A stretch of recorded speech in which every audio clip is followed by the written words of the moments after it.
So, if you would please, Dave Ritka.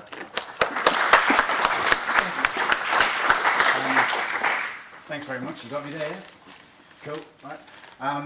Ian's going to be Santa, so I know I'm the last presentation on the last day and you're all struggling, so I'm going to bribe you, right? Because I know this is heavy. So, chockies for all, but because I'm sleep deprived, I think I only bought 7 packets for 9 tables, so blame Ian. Right? It's Ian's fault.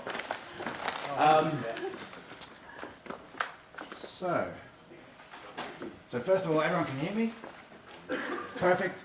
I know I'm Australian, so if I talk too fast, tell me to slow down. That's fine. Questions along the way, I've got no problem. Just quickly, how many IT managers in the room? Okay, well, I apologise if I say anything inflammatory, and I'm sure it's only an Australian problem, not a UK one. Oh yeah, and it's Wollongong. I know I've had about half a dozen questions, Wollongong. So, does anyone remember JEDs? Were they a thing here? No? So when I say from JEDs to SVSI, that's what I'm talking about. This was the awful user interface we fed up to everybody at Wollongong. Very, very exciting. So, like any good story, where do we start? People don't realise it. UOW or Wollongong, we have 9 campuses in New South Wales in our state. We've actually got 6 international. We have a campus in Dubai, and Ian, we were the first international campus in Dubai, so 31,000 students, 9 staff, and about 120 common teaching areas that I'm currently responsible for. That's actually increased. We're up to about 150, 170 now. And a new southwestern Sydney campus. Southwest Sydney, so the area of Liverpool, that is an area of great growth for us. I think Western Sydney's going to be, it's basically this, it's going to have the most growth of anywhere in Australia over the next 20 years. So strategically, it was very important for our VC to get a campus at southwestern Sydney, even though we're Wollongong, because that's where the student growth is going to be. Oops, and my remote's just failed. Okay, so our location. Dubai, obviously. We've got 2 in Hong Kong, 2 campuses in Hong Kong, and 3 in Singapore, which aren't technically my remit yet, but I know that's coming. New South Wales, so as you can see, we're about 100 k's south of Sydney. I have campuses all the way down here in Bega, so for you guys, it's about 210 miles to get to Bega.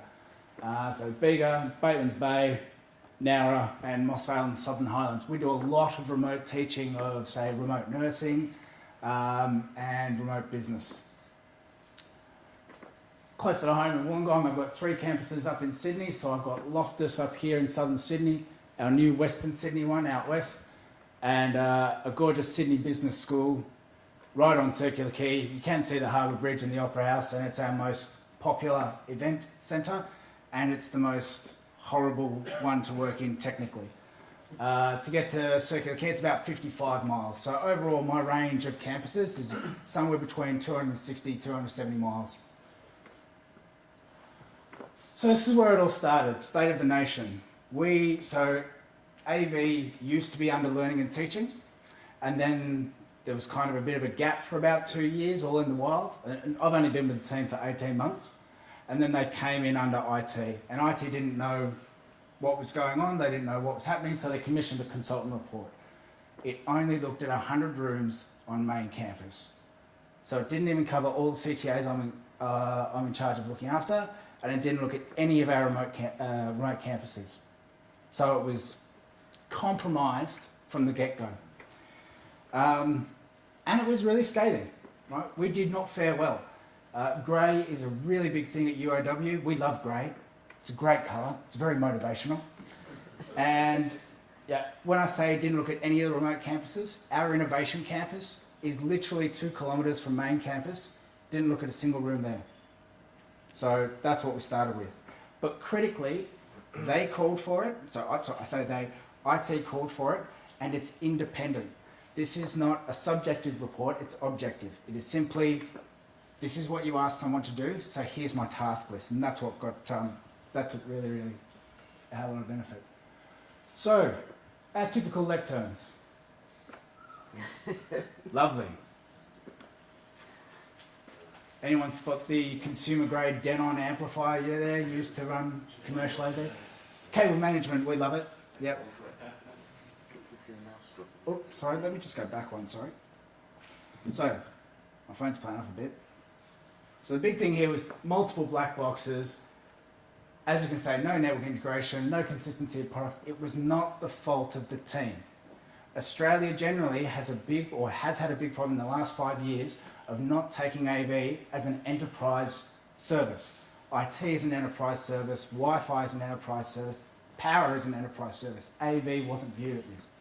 It wasn't funded for an enterprise service, it wasn't staffed for an enterprise service. The team I'm now a part of did the best they could with what they had. So I think that was, it wasn't for a lack of trying or motivation, it was simply, the conditions weren't right for them to be able to have success. So that was a big part of why we ended up where we were. And there was a lack of understanding. User experience. I am passionate about the user experience and about the presenter. No lecturer in the history of ever walked into a lecture theatre and went, gee, I'm looking forward to using this AV today. They don't care. We care, but they don't care. So that was our typical user interface, very informative, very descriptive. Lack of courtesy. Now, I'm probably on the outside here. For me, I think you should provide as much as possible for people to get on with the business of doing their presentation. So I'm a big fan of having cables in the room. We actually had a system at Wollongong where we'd make our clients come to our office, to our building, present their library card, hire them a VGA cable for them to walk back to their lecture to plug into our system that didn't accommodate them, and then for them to come back at the end of the lecture and return their VGA cable. And we actually issued fines. We did, for a VGA cable. How is that a user experience? So that was a big thing for me. We did have a very inconsistent layout. Occasionally, we actually gave them enough space to bring their own device. It was revolutionary. Most of our lecterns, that's a double width one, most of our lecterns were, I'm sorry, Mike. Most of our lecterns were about this wide. And we put a keyboard and a computer there. There was no room to do anything. The grey. We love grey. Right? Bonus points if you can spot two things. Isn't that a lovely piece of technology? Overhead projector. I've only just got approval to remove all of those out of classrooms.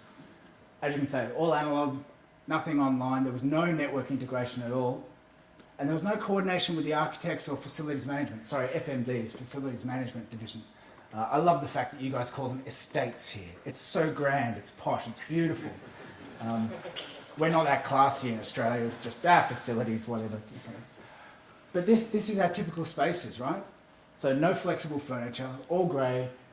Even if you refresh this from an AV perspective, you walk in there and you go, oh.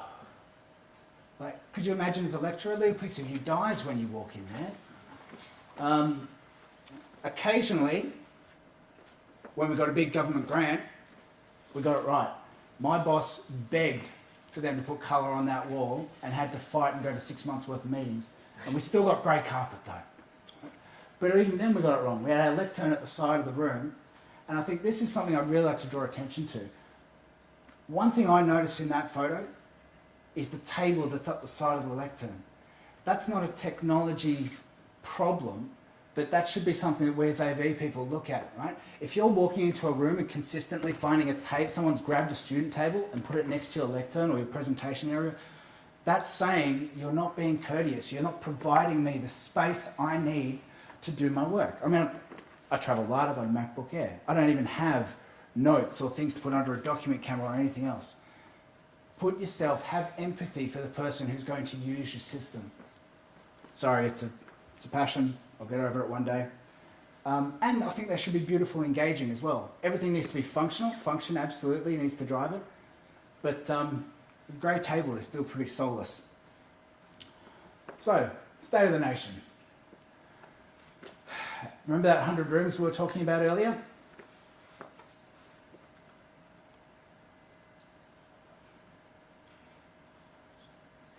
And my favourite, I challenge anybody in this room to name 18 manufacturers of switcher or scaler.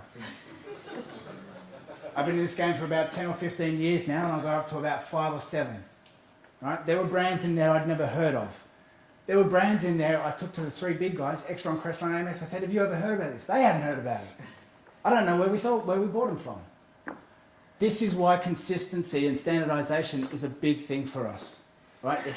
How you support that, I have no idea. So, and once again, this is only 100 rooms. Doesn't catch that, there's another 50 rooms to go for, and that doesn't include faculty spaces or meeting spaces. They're a whole nother bag of what's in there. These are only the rooms I'm responsible for.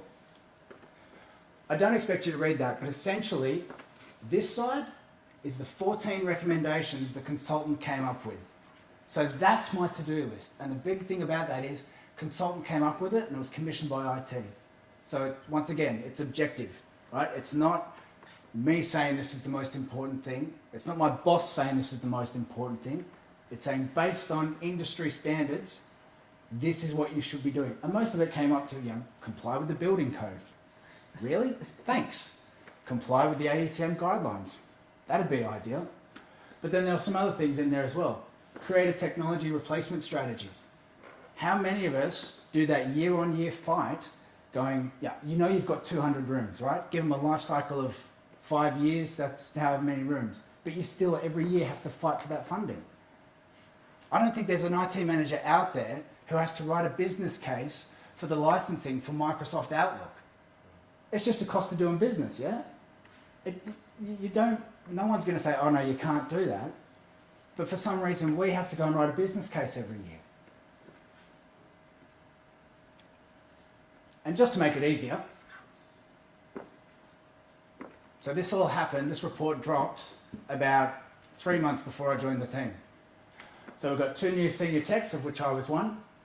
We ran 3 tenders simultaneously. That is the most idiotic thing I've done, apart from argue with my wife, and I don't recommend you do it. But it was like ripping off the Band-Aid. It just had to be done. We had to get it out of the way. And they were building a campus, literally, this is out southwestern Sydney. They built it right then because it had to be done because they had to be first. So I was in building meetings going, hey, what AV are you putting in? Going, I don't know, I'm out to tender. Okay, well, when's that finishing? I don't know, it's a tender. Fun and games. Just for your information, the 3 tenders we ran, we broke it up into AV platform, so Crestron, Extron, AMX, essentially. Supply of equipment, so we have it so that we buy all the boxes from a supplier, and then an integration panel, so a panel of integrators to come and fit it all out. Coffee. Coffee is important. I don't think there's a person in this room who wouldn't agree with me, particularly this morning.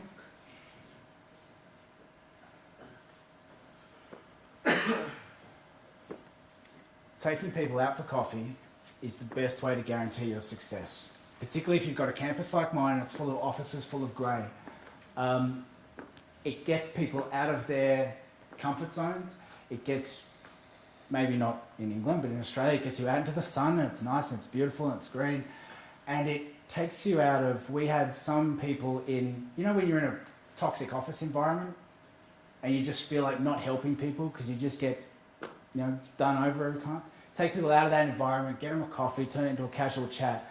That was the most successful tool I had in this whole process of 18 months.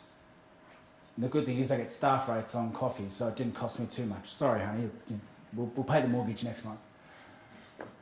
Take your network engineer out, because there's going to be a divide of language and a difference of understanding. It's still there, it still exists. I haven't completely resolved it, but we're a lot closer aligned than what we were originally. And of course, teaching and learning. This isn't about technology discussion. The only reason we put this technology in is to allow a user to do something. Those users are students and lecturers. They need to be the priority. And the other thing I was going to say, take people through the learning spaces. Physically show them what you're talking about. Because a lot of these guys live in our experience, they live behind their screen. If I can't remote into it, it doesn't exist. So I actually took the head of IT and the network engineer. I said, look, you stand here, you use your laptop, you drive it, go on. Show me how you find this intuitive. And that really broke down some barriers. That was really, really powerful and sort of got some headway going. Standards. So I wrote all the standards for the uni based on the AETM's fantastic work, and I'm particularly grateful. We had great collaboration from the ATM and other universities, but the standout for me was University of Canterbury in New Zealand. I highly recommend putting your standards into a wiki because it automatically version controls it. So when you've got multiple projects on, say I've got a project that starts in November, I can go, right, you are now contracted to that version of the standards. And then when I update them in March, my March projects, I can go, you are now comparable to that version. It's not constantly reissuing PDFs. We actually had it so that we put the PDF on the website and made people log in and create a UOW account to get access to it. We made it difficult for people to get access to the standards that makes our job easier.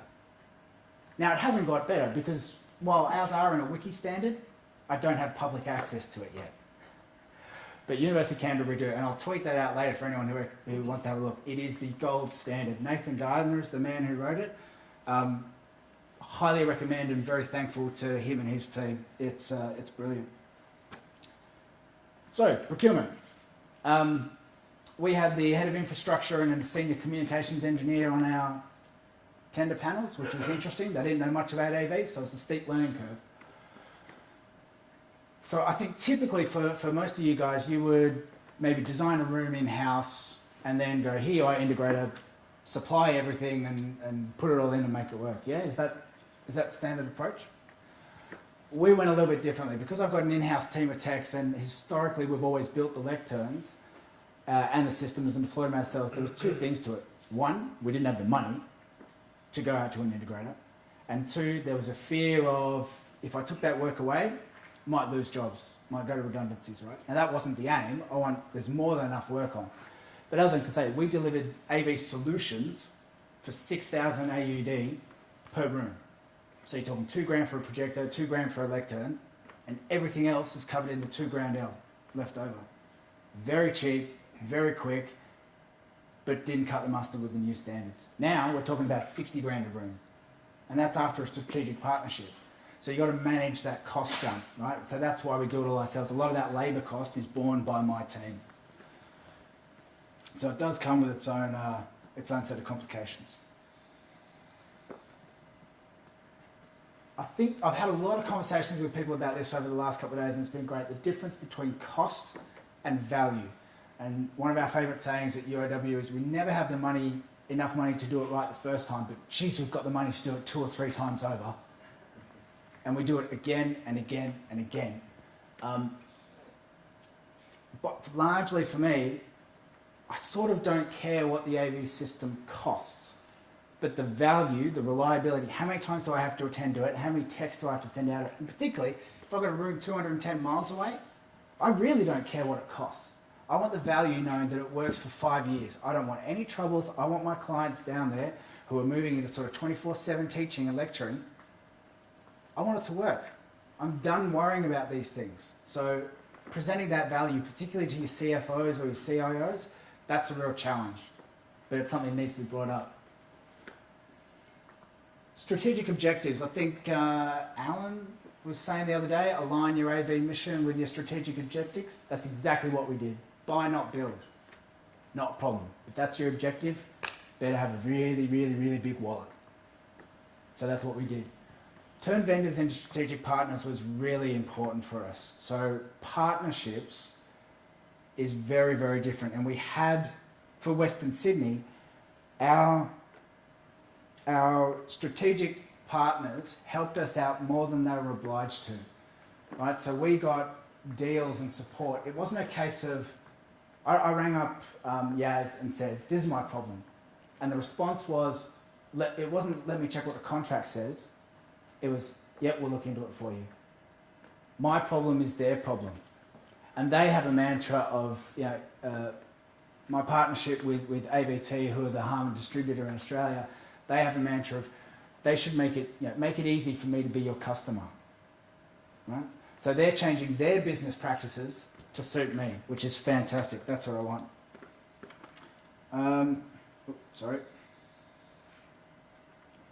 Leading chain. Never forget your client. And I'm sorry to IT managers, but my experience has been that IT forget this often. We are a service. If you're a service, that means you have a customer. It doesn't matter what you do, how you do it, it's got to relate back to your customer. You know? And for me, look, I'm not particularly techie, right? If you ask me to make an RS-232 connector, you'd end up with something that looks like it belongs in the Tate Modern. But I understand and I have empathy for the customer, the person standing here doing this, right? Be positive, yeah. There's a certain degree of acting. I joined a team that was reasonably demoralised by the time I got there, and trying to lead all this change and going through these meetings and bringing more change. There's a little bit of acting, you know. Look for the silver lining because your team are going to need it. And on the subject of team, don't screw the crew. I come from a theatre background. Thought I was a theatre lighting designer. I woke up very quickly to that one. But don't screw the crew is a constant theme in theatre, right? If you, they tend to say, without the crew, to an actor, you know, without the crew, you're just an actor standing naked in the middle of a stage trying to emote, standing in the dark. And to a degree, that's true. No one moves the sets, no one does the lights, no one does the costumes. You need that team behind you because I can't do it all. You may have to lose the battle to win the war. There are some things you will need to give over to IT and you go, all right, you guys have that, but I've got more critically important things. So it's not going to be, yeah, we'll open the floodgates and you can do it all your way, AV. And never forget your why. I am a Simon Sinek fan. For those of you who haven't read Start With Why, I strongly recommend it. You know, that line at the bottom is very, very true, particularly if you're talking about your customer, if you're talking about your lecturer and your academic, if everything you do aligns with teaching and learning, the funding argument disappears very, very quickly. And you gain far more allies in teaching and learning than the enemies you make in IT. Budgetary impact. As I said, we went from $6,000 a room to 60, and that was a shock, and it's still a shock to this day. When I get back from this, I'm sitting down with faculty executive managers to tell them the good news, and that's going to be a great meeting. But I've got C-level support. My CIO understands, she understands our procurement approach, she understands our standards. Our standards were actually signed off by University Executive Committee. That's awesome. This is a whole big bag of not my problem. You know, we've all been, ever been in that situation where you tell somebody what it's going to cost, and they take that to their head of school, and then that goes to the dean, and then that goes to the CFO, and that comes across to the CIO, and then it comes down to the head of IT, and then it comes to you, and the kicking goes all the way around, right? That needs to stop at C level. So CFO and CIO or head of school or whatever, it needs to be, no, this is our standard. I mean, my argument is, if IT have a SOE, they have a standard operating environment, they have a standard machine that they give me, and they say, that's it, why is AV any different? Why are faculties allowed to go down the road to JB Hi-Fi and buy any old screen, particularly in light of what we've heard about hacking and security, when I can't go down the road and buy any old PC? It's no different, and that's a really good line to use. Oh, and show value, demonstrate the value for the client. You know, if you're going to build a mock room, right? So if you're going to fundamentally change what you do, build a demo room, make it really fancy, really slick, and bring them in. Bring them in and go, here's how I'm going to change. Here's how I'm going to make your life better. There is a little bit of salesmanship in this. I do feel a bit dirty about it, but it's what you've got to do. So where are we now? So we signed with Harman. So, and disclaimer, I did used to work for AVT, who are the Harman distributor in Australia, but prior to that I worked for the biggest Crestron uni in Australia, so it all evens out. So we do have RMS, we have remote monitoring of over 50 systems now. Height adjustable presentation tables, I'll show you a bit about that in a second. We had an old timber lectern, a very old school one, and a disabled access requirement came up, and I was on the tender panel that designed these at UTS. And they're not perfect, they have their faults, but I said, look, I know something, off the shelf, quick, easy, I can have one here tomorrow, right? So leveraging, and I think groups like this, that's where you leverage that knowledge, you know, you walk into something, you get killing like that confidence monitor for the lecture capture. Thank you very much, Mark. I'm going to steal that and go, right, I'm going to take, I know of something, I can just buy it and deploy it. Makes it easy. Hostname protocol. Hands up anybody who actually names their AV devices via hostname. Awesome, fantastic. Those who are still managing the devices via IP or MAC address? All I can say is, guys, have a chat. Like host, I'm not a network engineer, but Hostname has saved me so much time and so much effort. It's brilliant. So, building 20 room 104 projector. I type in B20-104-PRJ-1. I don't care what its MAC address is. I don't care what its IP address is. I don't have to manage it through an Excel spreadsheet. We have delegated access. My staff now have delegated access to the IP address management. So if I type in B20-104, I see every AV device that's in there. The video conference codec, the touch panel, everything. Everything goes on the network. And it makes it easy and really, really powerful. We are doing SVSI. Netcoms guys can't get enough of it. It's good. It's not perfect. Right? So I think sales guys will tell you it's the next greatest thing. It is. It's great. It's fantastic. But it's not everything, right? AV is not just about streaming A to B. There's a whole bunch of ancillary systems and other things that you've got to make work as well. Furniture, FF&E, recording. All those things have to be thought of. Facilities management now actually cost AV into their projects. They didn't do that previously. They built a room and they went, there you go. And then we had to come in after they'd patched and painted and finished and done carpet and fit hearing loops and projectors and punch holes in nice new ceilings. It was ridiculous. Coordination of projects. So that's to give you an idea of the state of where we're at. Wireless collaboration was another one of the recommendations. So we've gone down the Mersive path. They're brilliant. We love them. They're not PoE. I wish they were, because when you have one that fails in Western Sydney and you have to hire a car and send 2 guys up there just to reboot one thing in Electa, it's ridiculous. And very close integration with the Netcoms team. It is difficult from a cultural perspective. I really believe that, particularly with the networks engineer and the AV engineers, it has been an ongoing battle to marry those cultures. We're getting close, we're getting better, but we still have moments where you need to walk away. You'll have those moments where you go, we just need to agree to disagree, and we'll come back to this later. Partnerships. As I say, we partnered with AVT, who are the Harman distributor. We've also partnered with our integrators. If I partner with an integrator for 5, 10 or 15 years, I don't have to explain to them what I expect. I don't have to sit there and read the rule book that every network cable has to be Panduit certified and the reasons behind that. It develops so much more efficiency staying with those people. So the reason for going to tender is so that now I have a procurement approach which is ratified by the university, because you can't just pick it, hey, I'll pick you and you're my integrator. Probity gets involved. So going to tender made that easier. So these are all the steps we had to do just to get that done. To give you an idea, in less than 12 months, we've done 3 tenders, opened a new campus, 2 SVSI rooms, and 31 new AV teaching spaces, all with hostname protocol, full IP control, RMS integration, and new levels of design. And we only have 2 weeks over the whole 12 months where it's quiet, because some of our schools run trimesters, some run semesters, which is just a joyous thing when it comes to scheduling. And we do a lot of integration with Dubai, so some of our classes are in the middle of the night. So remote monitoring, most of you have probably seen RMS, the lovely user interface that it is. And when AMX finally update it, it'll be very nice, we'll get out of the 80s. But we've got, you can see the example of the host name here, B30-119 AIO. AIO is all in one. That's our all-in-one presentation switcher. Easy to get to. I can hit that online. And I was speaking to someone yesterday about Access IP cameras. Cheap, I think someone was saying about 100 quid here, PoE enabled, which is fantastic. This is our video conferencing room up in Western Sydney, 50 miles away.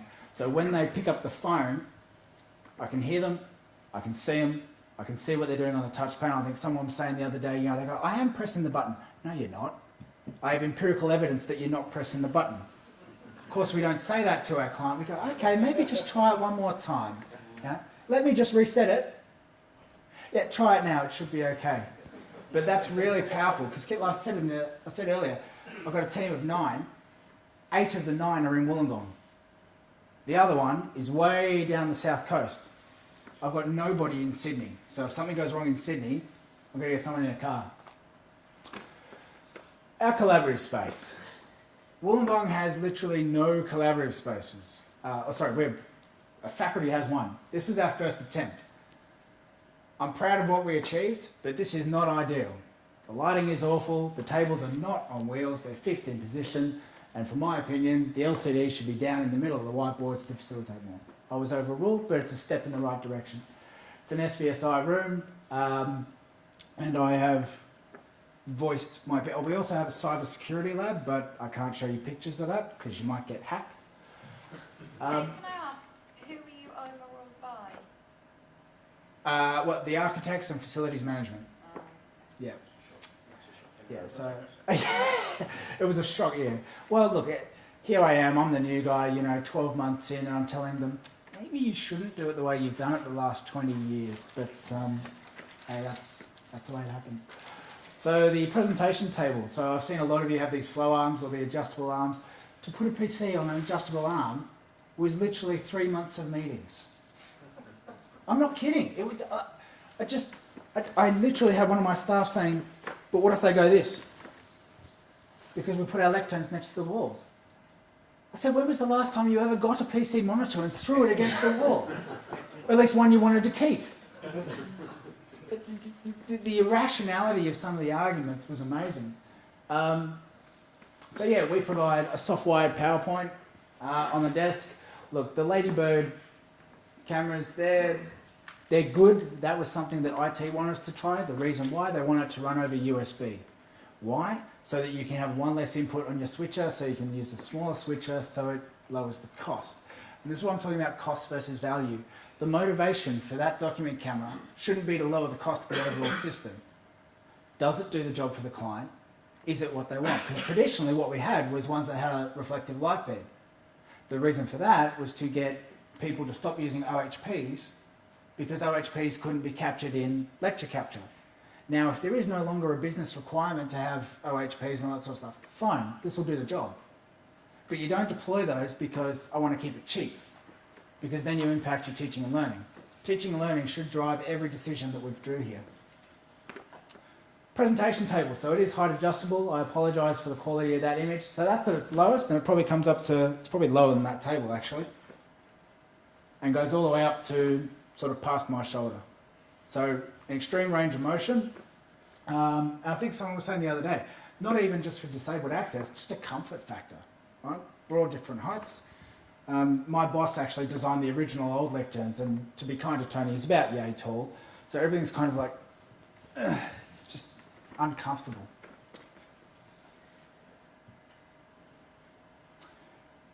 So this black button here on the side is the height adjustment. Now we also have an issue at the moment where we're trying to coordinate where we locate the touch panel, because if you are in a wheelchair and you lower that, you may still not be able to drive the system. So we are working with our disability services team.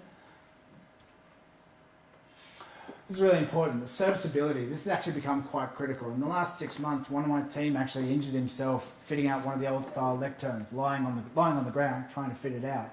He's now on a return to work program with a busted knee, but he loves this because you just simply open it up. It's got a pneumatic arm, which actually, so imagine you fill that up with an all-in-one, a recording device. It gets quite heavy.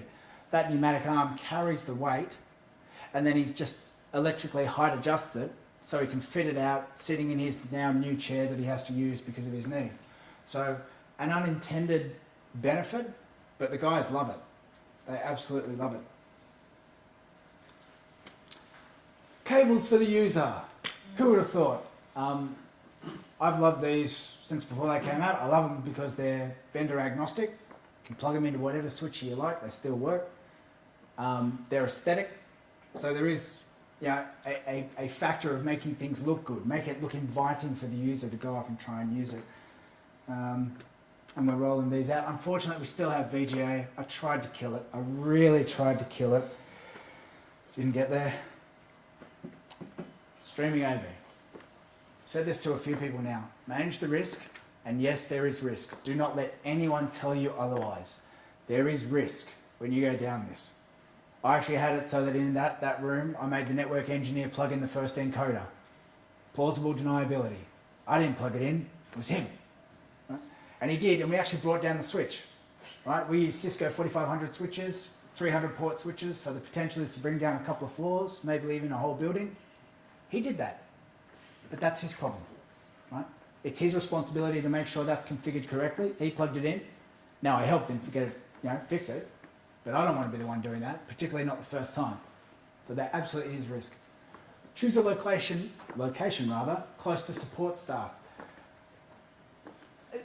You're going to have problems with it, particularly if you're doing, for us, it was first collaborative space, so there's going to be problems. Have it so that you can send somebody out there. There is something far more powerful easing somebody into a new system in person than over the phone. And don't make the first deployment 50 miles away. That was actually suggested. Head of IT said to me, do it at Southwestern Sydney. Are you kidding? You mean the location where there's no support staff, where when I know there's an issue, I call the company, get a hire car delivered tomorrow and then lose half the day driving up there? Ridiculous. Choose a room that's replaceable. Pretty obvious. So if you have a failing in a computer lab, whack them in another computer lab. Give yourself some insurance policies. And the common language is probably the most important. Training for the staff is getting there. I've actually deliberately slowed down our SVSI training because we don't have enough JavaScript programmers to write the language. We can troubleshoot it, the online troubleshooting and that's great. But the programming, we've got a severe lack of skills, and it's a critical path for us. If I lose one guy, I've got no programming experience, I have to pay for it, and that's expensive. The common language is a big one. If your team are not talking with confidence about VLANs, host names, subnets, IP addresses, MAC address, all that kind of stuff, with a reasonable degree of confidence, I would strongly suggest you do that. You will need to do some training. NAVs from our friends at Infocom, look, it's good. It's a good basis. My opinion is that for SVSI, it's not enough. And I'd strongly recommend you do ITIL as well for those who haven't. It is boring. It's a painful 3 days. But culturally, it helped me understand why IT act the way they do. Because there are very strict guidelines about what they have to follow. And that helps you play the game, right? Exploit the system. And CCNA. I'm not suggesting anybody here go do their CCNA, but have a look at the videos. They're all free. Well, notionally free. They're online. And it helps you explain, that subnetting and all that sort of stuff to your team. Really, really powerful. Coffee, patience. You're going to need a lot of that. And iterative improvement. We did not get, and I think culturally from IT, this is another thing we struggle with. They want us to go from here to here in one step. You're not going to do it. It's a journey, and the reason it's a journey is because it takes time. So try and bed that down before you start. It's not your fault, but neither is it theirs. You're just intrinsically different. You're doing different things in different ways. Don't waste time on the blame game. It just saps so much energy. IT won't. This boggled my mind. They didn't understand why they couldn't buy everything for AV from one supplier at a discount. I literally had to print out a schematic and sit down with the head of IT and I said, right, now, Harman, because we're a Harman house, I said, look, if you go to Harman, and I highlighted everything I could buy from Harman. I can't buy screens, I can't buy lecterns, I can't buy display mounts, I couldn't buy a whole host of things that AV needs. It boggled my mind the level to which they didn't understand. So I recommend that methodology. If they're pushing you for that kind of stuff, literally print out the schematic and then print out the shop drawing of all your joinery and everything. Because they expected just to go to Cisco, here, give me 10 of these and the room is done. We all know it doesn't work that way.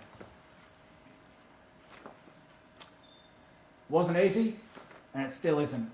But it's worth it.